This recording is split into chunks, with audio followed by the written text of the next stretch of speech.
Assalamualaikum warahmatullahi wabarakatuh. Perkenalkan, nama saya Muhammad Rio Adrian dengan NIM 24330761142. Saya dari Fakultas Pertanian, Prodi Agroteknologi. Pada kesempatan kali ini, saya akan menjelaskan atau mengedukasi tentang manajemen perkebunan. Pada kesempatan kali ini, kita akan membedah lini paling depan dan paling krusial dalam industri kelapa sawit, yaitu sektor hulu atau bisa disebut dengan upstream. Kita akan belajar bagaimana cara mengelola proses pertumbuhan sawit, mulai dari sebutir kecambah di area pembibitan, melewati masa pertumbuhan hingga menghasilkan tandan buah segar, yaitu TBS yang berkualitas. Perlu diingat teman-teman bahwa sawit adalah investasi jangka panjang hingga 25 tahun. Jika kita ada kesalahan pada pengelolaan di awal, berarti kerugian selama seperempat abad. Oleh karena itu, kita akan membedah bagaimana cara menganalisis manajemen modern atau cara mengelola dengan prinsip FRAP, yaitu fast, response, accountable, dan berkelanjutan. Tidak perlu berlama-lama lagi, mari kita masuk ke materinya. Kelapa sawit merupakan tanaman perkebunan paling produktif di dunia dalam menghasilkan minyak nabati. Keberhasilan sebuah kebun sawit tidak ditentukan saat panen saja, melainkan dimulai dari pemilihan benih hingga perawatan bertahun-tahun. Dalam video ini kita akan membahas secara mendalam siklus hidup kelapa sawit selama 25 tahun, mulai dari tahap awal dari pembibitan hingga produksi tandan buah segar atau TBS yang berkualitas tinggi. Yang pertama adalah pemilihan benih unggul. Segala sesuatu dimulai dari genetika. Memilih benih unggul adalah investasi jangka panjang yang paling krusial.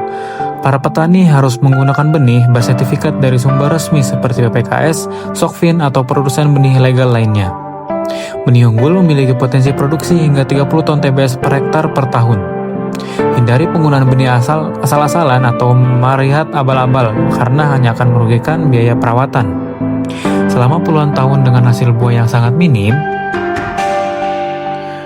Yang kedua adalah tahap pre-nursery. Setelah benih atau kecambah tiba, tahap pertama adalah pre-nursery. Tahap ini berlangsung selama 3 bulan. Kecambah ditanam di dalam polybag kecil berukuran sekitar 15 x 23 cm. Tanah yang digunakan haruslah topsoil yang gembur dan telah diayak. Pada tahap ini, bibit membutuhkan perhatian ekstra. Penyiraman dilakukan 2 kali sehari, pagi dan sore. Naungan atau peneduh biasanya dipasang untuk melindungi bibit yang masih sangat muda dari paparan sinar matahari yang langsung terlalu terik.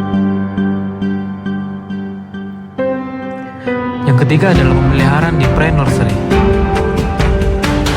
Selama 3 bulan di pre-nursery, pemupukan mulai dilakukan dengan dosis rendah, biasanya menggunakan pupuk majemuk NPK yang telah dilarutkan di dalam air.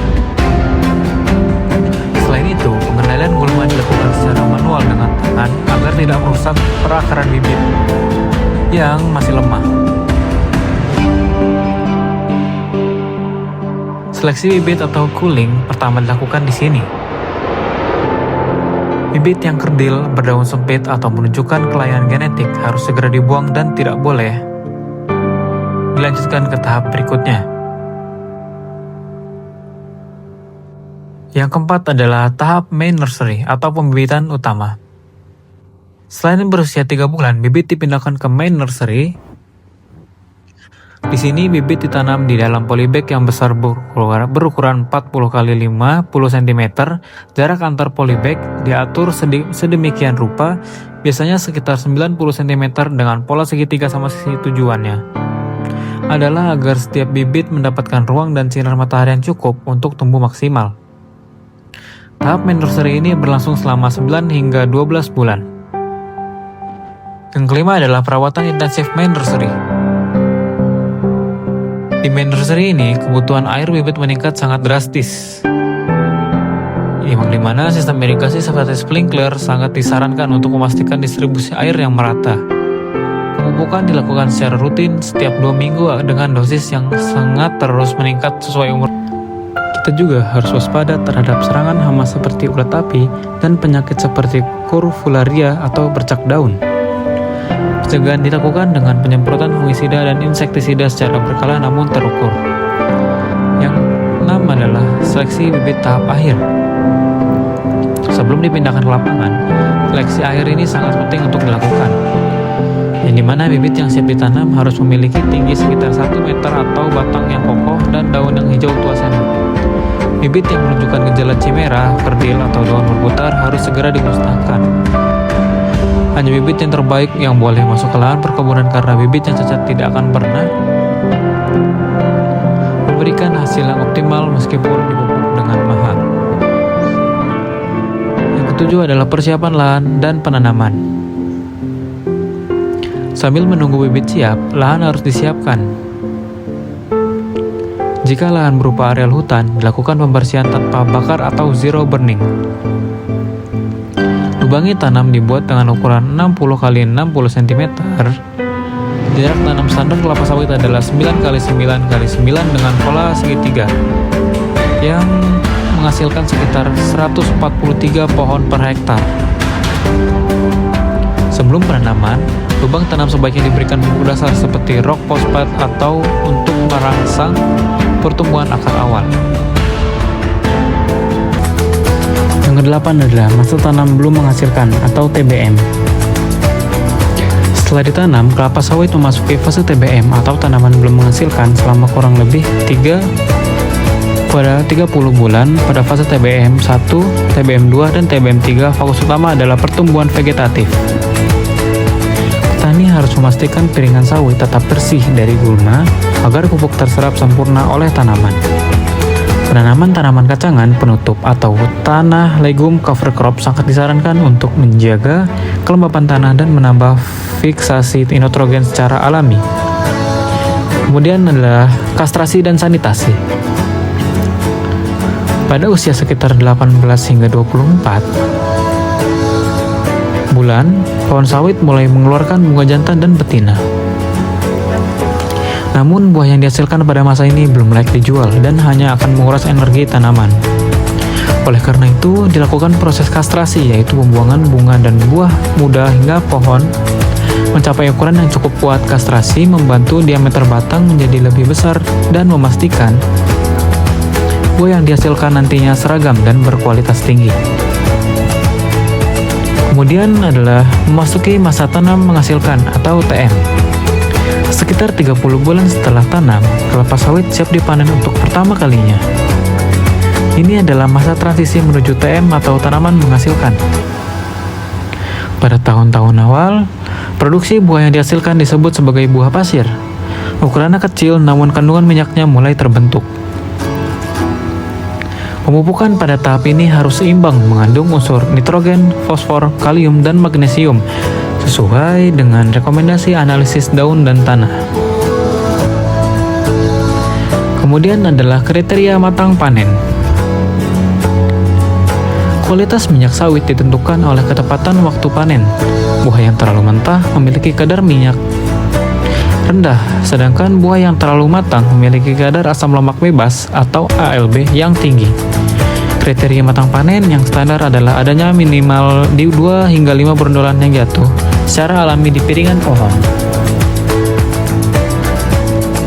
Pemanen harus teliti melihat warna buah yang telah berubah menjadi oranye kemerahan mengkilap. Bab 12. Proses pemanenan TBS. Pemanenan ini dilakukan dengan alat sesuai untuk pohon pendek. Digunakan dodos untuk pohon yang sudah tinggi, digunakan egrek untuk sabit yang panjang.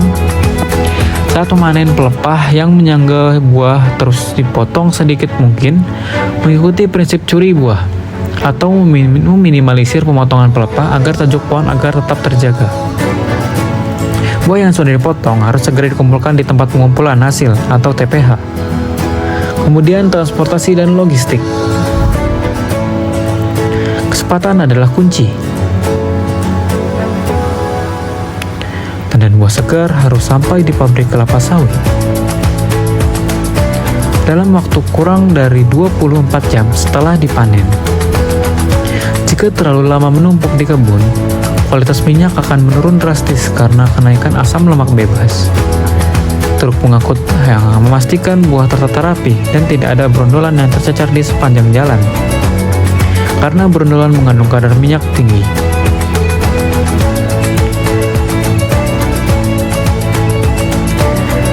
Kemudian, menanam kelapa sawit adalah perjalanan panjang yang membutuhkan kesabaran, disiplin, dan pengetahuan.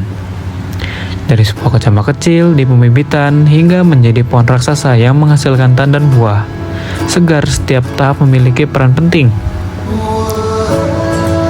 Dengan perawatan yang tepat, kebun sawit Anda akan menjadi sumber kesejahteraan yang berlangsung dan berkelanjutan bagi keluarga dan industri nasional.